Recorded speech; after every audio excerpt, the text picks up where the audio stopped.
दोस्तों आजकल 200-300 करोड़ खर्च करके ऑडियंस को फिल्म के नाम पे जो कचरा बेचा जा रहा है उसे देखकर तो यही लगता है कि 80 के दशक में बनाया गया रामानंद सागर का रामायण किसी चमत्कार से कम नहीं है, जिसमें दिखाया गया हर एक दृश्य बहुत ही सरलता और सफाई से लोगों के सामने पेश किया गया है, जिसे लोग आज भी भुला नहीं पाए। और कुछ लोग तो ये सोचने पे मजबूर हो गए हैं बिना किसी एडवांस टेक्नोलॉजी के इस अद्भुत धारावाहिक को लोगों के सामने कैसे पेश किया गया होगा, किस तरह इसकी शूटिंग हुई होगी और कैसे कलाकारों ने इसमें काम किया होगा, और सबसे अहम सवाल कि आखिर इस पूरी शूटिंग में खर्च कितना आया था। दोस्तों 80 के दशक में जब रामानंद सागर ने रामायण बनाने का निर्णय लिया तो उन्हें नहीं पता था कि आगे चलकर ये एक अविश्वसनीय चीज बन के रह जाएगी, जिसकी मिसाल लोग सालों साल देंगे। उन्हें तो बस इतना पता था कि मर्यादा पुरुषोत्तम भगवान श्री राम के जीवन पे बनने वाले इस रामायण को बहुत ही सरलता और बहुत ही बारीकी से तैयार करना होगा, जिसके लिए उन्होंने सबसे पहले तो शूटिंग के लिए एक ऐसी जगह का चयन किया जहाँ पर वन, नदी, खाली मैदान, पहाड़ और समुद्र तट एक साथ हों,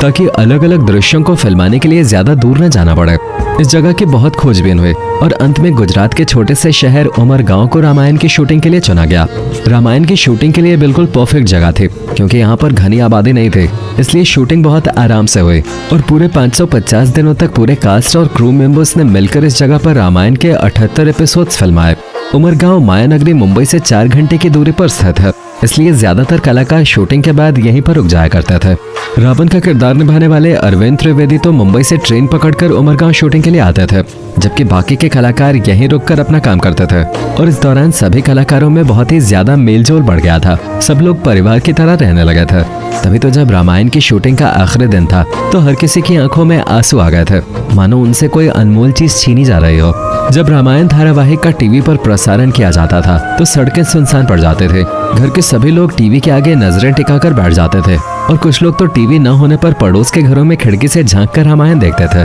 बहुत से लोग तो रामायण को केवल एक धारावाहिक नहीं समझते थे, बल्कि प्रभु श्री राम की साक्षात छवि समझकर टीवी पर माला भी चढ़ाते थे। भगवान श्री राम का किरदार निभाने वाले अरुण गोविल और माता सीता के रोल को करने वाली दीपिका चिखलिया को तो लोग असल में भगवान राम और माता सीता समझ बैठते थे। जब कभी ये दोनों किसी सार्वजनिक कार्यक्रम में जाते थे तो लोग उनके पैर छूकर उनसे आशीर्वाद लेते थे। कुछ लोग तो अपने दुख दर्द उनके सामने व्यक्त करते थे, ये सोचकर कि भगवान उनके सारे कष्ट दूर कर देंगे। लोगों का ये प्यार और विश्वास देखकर कलाकार भी भावुक हो जाते थे। शूटिंग के बारे में बात करें तो लक्ष्मण का किरदार निभाने वाले सुनील लहरी बताते हैं कि धारावाहिक में हनुमान जी को इधर उधर उड़ते हुए बहुत बार देखा गया है, लेकिन शूटिंग के दौरान इस तरह के दृश्यों को फिल्माना, वो भी 80 के दशक में, बिल्कुल भी आसान नहीं था, जिसके लिए उन्हें कुर्सी या स्टूल पे बस खड़ा कर दिया जाता था। और जब हनुमान जी ने भगवान राम और लक्ष्मण को अपने कंधों पे उठाने वाला सीन किया था तो उस सीन को फिल्माने में हर किसी को बहुत मजा आया था। रामायण के उस सीन में देखने को मिलता है कि हनुमान जी भगवान श्री राम और लक्ष्मण को अपने कंधों पर बिठाकर वायु मार्ग से ले जाते हैं।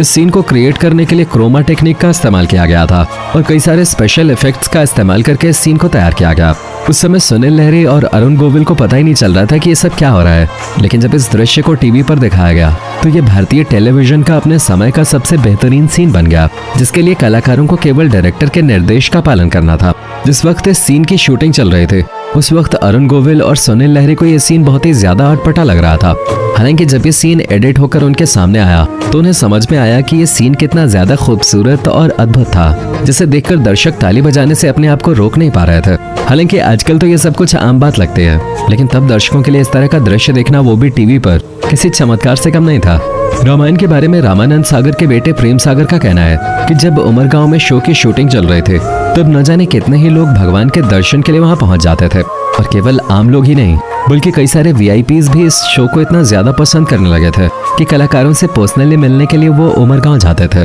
प्रेम सागर जी का कहना था कि शूटिंग करने का कोई भी समय तय नहीं था, जब तक सीन पूरे नहीं होते थे तब तक कलाकार शूटिंग करते रहते थे। कई बार तो सुबह 6 बजे से लेकर रात 3 बजे तक भी शूटिंग चलते रहते थे और कलाकार पूरी लगन और मेहनत के साथ अपना काम करते थे। हालांकि शूटिंग के दौरान उनके खाने पीने और आराम करने की पूरी व्यवस्था की गई थे। आप ये जानकर हैरान हो जाएंगे कि हनुमान जी का किरदार निभाने वाले दारा सिंह को आधी रात में मेकअप करवाना पड़ता था, क्योंकि उनके मेकअप में 2 से 3 घंटे का समय लगता था। इसके अलावा शो में जो जूनियर आर्टिस्ट काम करते थे उन्हें इकट्ठा करना काफी चुनौतीपूर्ण काम था, जिसे करने के लिए आसपास के लोगों को गाँव में ढोल नगाड़े बजाकर बुलाया जाता था और उन्हें ये प्रस्ताव दिया जाता था कि अगर कोई शूटिंग में काम करना चाहता है तो उसे मेहनत आने के साथ साथ फ्री में खाना भी मिलेगा, जिसे सुनकर लोग भागे दौड़े काम की तलाश में शूटिंग में शामिल हो जाते थे। आजकल के कलाकारों की ओवर एक्टिंग देखकर भले ही आप बोर हो गए हो, लेकिन भगवान राम का किरदार निभाने वाले अरुण गोविल की सरलता देखकर तो सच में ऐसा लगता था मानो साक्षात भगवान राम ने इनके अंदर वास कर लिया हो। लेकिन बहुत कम लोग ही ये जानते हैं कि पहले अरुण गोविल को इस रोल के लिए रिजेक्ट कर दिया गया था,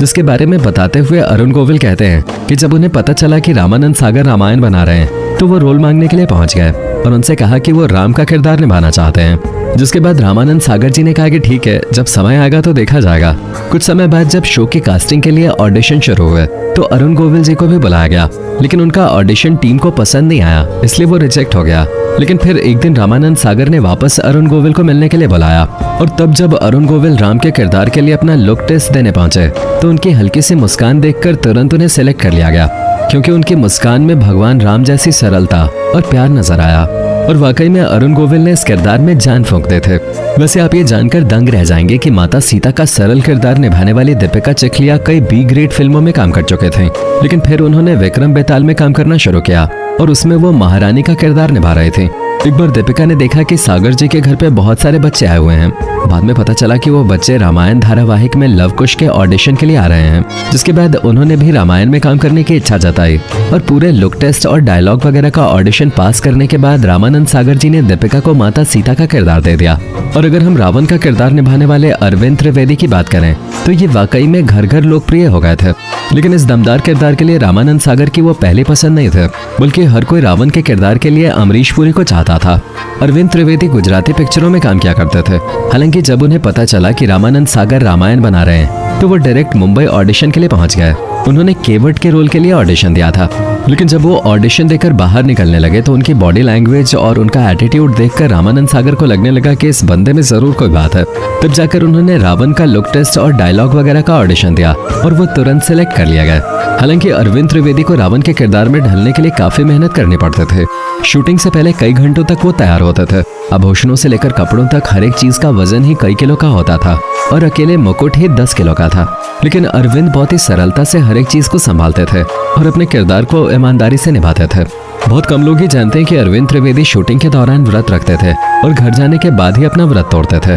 दोस्तों, कलाकारों और शूटिंग की पूरी कहानी तो आप सुन ही चुके हैं। अब जरा बजट पे भी बात कर लेते हैं, क्योंकि आज से 35 साल पहले रामायण का एक एपिसोड बनाने में पूरे 9 लाख का खर्च आता था और उस समय के 9 लाख आज के समय के 1 करोड़ के बराबर हैं। यानी कि अगर आज रामायण बनाई जाती तो एक एपिसोड का 1 करोड़ खर्च होता। बस फर्क सिर्फ इतना है कि उस समय बिना एडवांस टेक्नोलॉजी के इतना बेहतरीन मास्टरपीस बनके तैयार हो गया। अब तो सारी टेक्नोलॉजी होने के बाद भी जो चीज बनके तैयार होती है वो पूरी दुनिया को हिला के रख देते हैं। इस धारावाहिक ने दूरदर्शन को 23 करोड़ रुपए की कमाई करके दी थी, वो भी आज से 35 साल पहले, जिसकी कीमत आज कितनी होगी आप खुद अंदाजा लगा सकते हैं। बाकी आपको रामायण धारावाहिक कितना पसंद है कमेंट में बताना बिल्कुल ना भूलें और ऐसी ही नॉलेजेबल वीडियोस को लगातार देखते रहने के लिए चैनल को फटाफट सब्सक्राइब कर दें।